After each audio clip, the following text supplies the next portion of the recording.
Fala comigo, meu querido irmão, graça e paz. Como é que tá a sua vida aí do outro lado? Tá, a picanha tá cara, não é isso?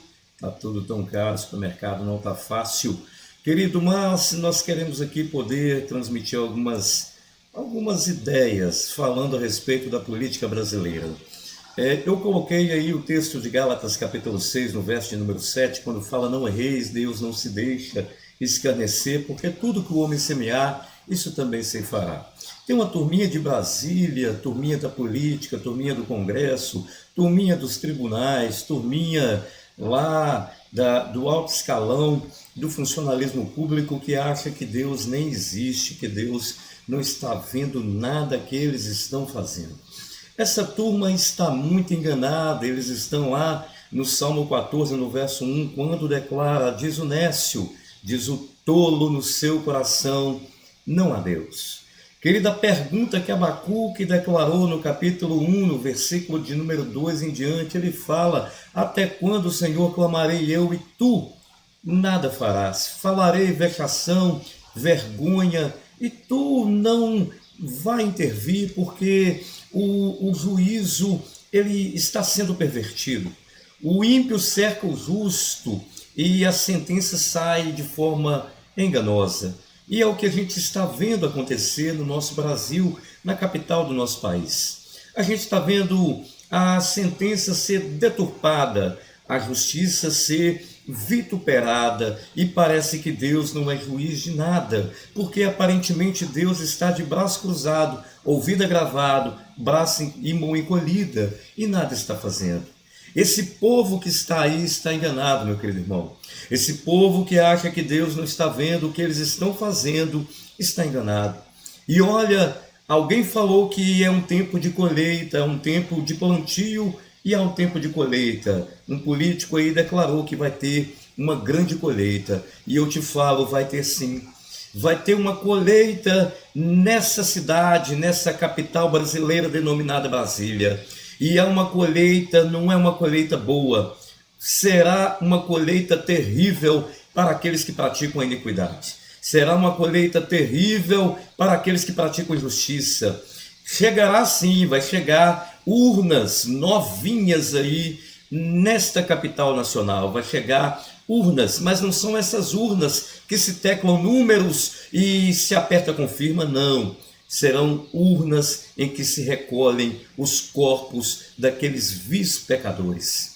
Um determinado dia desse, um determinado deputado, que eu não vou citar nome de ninguém, foi até o Palácio do Planalto e lá ele fez uma oração por uma determinada pessoa. E ele fala que a Bíblia declara que devemos orar pelos governantes do nosso país para que haja paz. Verdadeiramente temos que orar. Mas você viu Daniel orando por Nabucodonosor? Não. Você viu Daniel advertindo Nabucodonosor.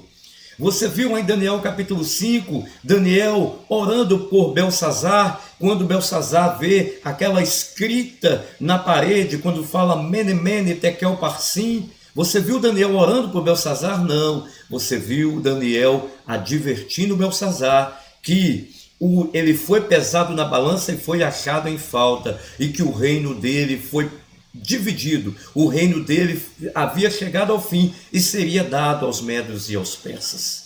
Daniel não orou por Nabucodonosor, não o advertiu, falando que a grande estátua de ouro, a grande estátua cuja cabeça era de ouro, a cabeça era ele, e essa estátua seria partida. Daniel advertiu, porque seria lançada uma pedra sem força nenhuma de mão humana, e ela bateria nos pés da estátua, e todos os impérios seriam ruídos. A cabeça de ouro, o peito de prata, o ventre de bronze, as pernas de ferro seriam verdadeiramente destruídas pela pedra. E Jesus é essa pedra de esquina, pedra angular, que os construtores rejeitaram, mas foi colocado como pedra de esquina. Jesus é uma pedra que institui e destitui. Ele coloca rei, mas também o tira. Ele fere e cura, ele abate, ele exalta. Ele faz baixar a sepultura e faz descer dela. E há um tempo de colheita para esse povo. Há um tempo de colheita, não colheita daquelas que a gente coloca as mãos assim em posição de receber e fala, eu quero, eu tomo posse. Não, há um tempo de uma colheita terrível na capital desse país. Há um tempo de colheita de pessoas, há um tempo de colheita de iníquos pecadores ímpios que praticam injustiça. Há um tempo de ceifa da parte do Senhor, porque o machado está à raiz das árvores. As árvores são considerados homens na Bíblia. A Bíblia fala que bem-aventurado o varão que não anda segundo o conselho do ímpio, não se detém no caminho dos pecadores, não se assenta na roda dos escarnecedores, mas antes tem o seu prazer na lei do Senhor e na sua lei medita de dia e de noite, porque será como árvore plantada junto ao ribeiro das águas, que dá o seu fruto na estação própria, cujas folhas não murcham, e tudo quanto fizer prosperará. Não é assim o ímpio, porque é como a palha que o vento sopra, e o vento vai soprar na capital desse país.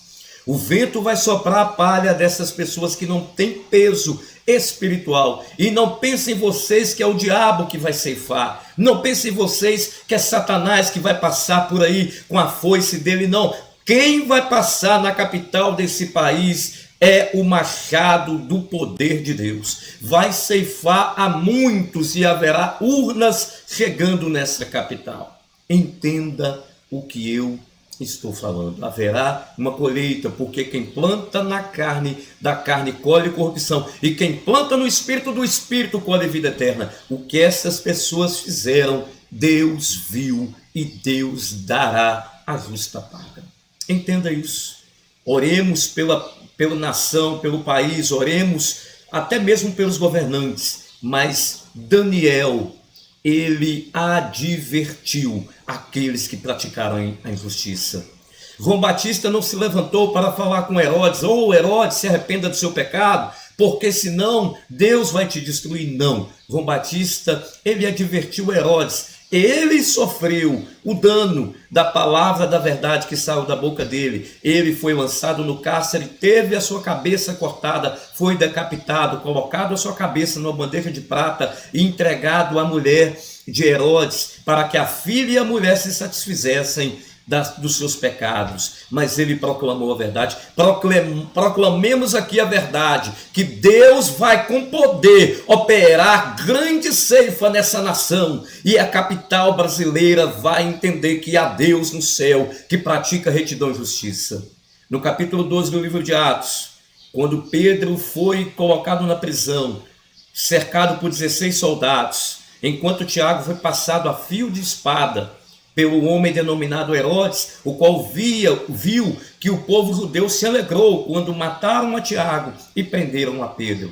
Mas a igreja orou em favor de Pedro. O anjo do Senhor que foi lá livrar Pedro da prisão, podemos nem falar que foi o mesmo, mas um anjo do Senhor passou uma espada na pessoa de Herodes, e esse comido de bicho então ali caiu diante de todos. Por quê? Porque não glorificou a Deus e pensou ser maior do que Deus. Nabucodonosor foi lançado no mato, foi lançado nas ervas do campo para comer capim durante 7 tempos, 7 anos, misturado com os animais, comendo do capim, até que foi restituído então o entendimento. Ele olhou para o céu, voltou-se o entendimento, e ele pôde falar que o reino de Deus é sempre eterno. Ele trabalha com os moradores os exércitos do céu, moradores da terra. Não há quem possa estorvar as suas mãos e dizer o que faz. Entenda, esse pessoal de Brasília está sendo advertido.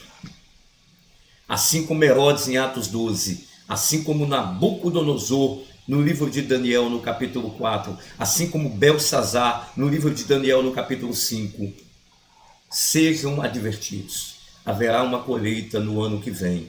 Haverá urnas chegando em Brasília, e muitos serão ceifados pela prática da injustiça. O livro de Abacuque, no capítulo 1, no versículo 5, fala: olha que faço em vossos dias uma grande maravilha que vós não creríeis se vos fosse contada. No verso de número 6 fala: eis que suscito os caldeus que virão do norte e praticarão a minha justiça. No capítulo 1 de Abacuque, no verso 1, peso que viu o profeta Abacuque no capítulo 1 do livro de Zacarias, peso que viu o profeta Zacarias. O peso da palavra de Deus está pesando sobre a cidade de Brasília. Prepare Planalto Central, prepare Praça dos Três Poderes, porque haverá justiça de Deus sobre a vida de vocês.